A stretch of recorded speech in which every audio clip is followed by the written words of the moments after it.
Hi అందరికీ నమస్కారం. Welcome to our channel homemade foods.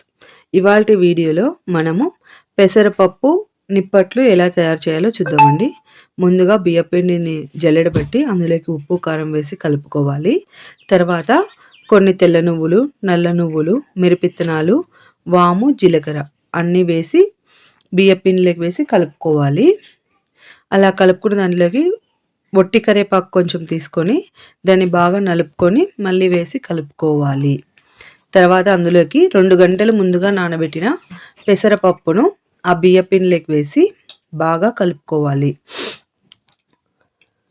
పెసరపప్పు అంతా బాగా కలుపుకున్న తర్వాత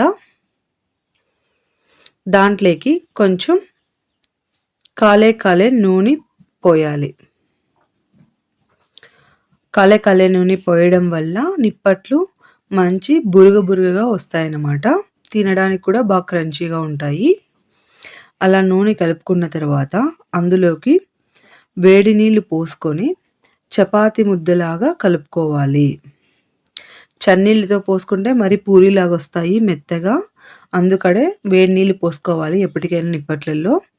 అలా వేడి నీళ్ళు పోయడం వల్ల నిప్పట్లు గట్టిగా వస్తాయి. ఇలా చపాతీ ముద్దలా కలుపుకున్న తర్వాత వాటిని చిన్న పూరీ ఉండల్లాగా తీసేయాలి.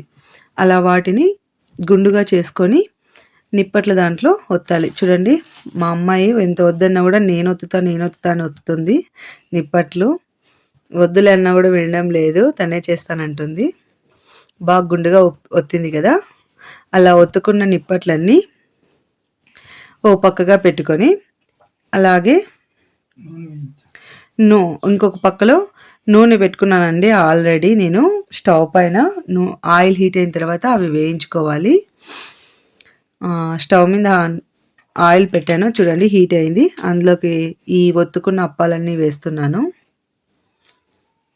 ఇవి పెసరపప్పు నానబెట్టి ఉంటుంది కదా, సో కొంచెం మీడియం ఫ్లేమ్లో కొద్దిగా మీడియం ఫ్లేమ్ మీద వేయించుకుంటేనే మంచి కలకలలాడతాయి. పెసరపప్పు కూడా ముందల్లాగా కొంచెం గట్టిగా అయ్యి బాగా కరకరలాడుతుందండి. ఇందులోకి శనగిత్తనాల బదులు ఈ పెసరపప్పు వేస్తాము. పెసరపప్పు కూడా హెల్త్కి మంచిది కదా, చాలా బాగుంటాయండి. ఇవి కూడా బాగా కరకరలాడతాయి, టేస్ట్ కూడా బాగున్నాయి. మీరు కూడా ఒకసారి ఇంట్లో ట్రై చేయండి. Thanks for watching us. Please like and share, subscribe our channel.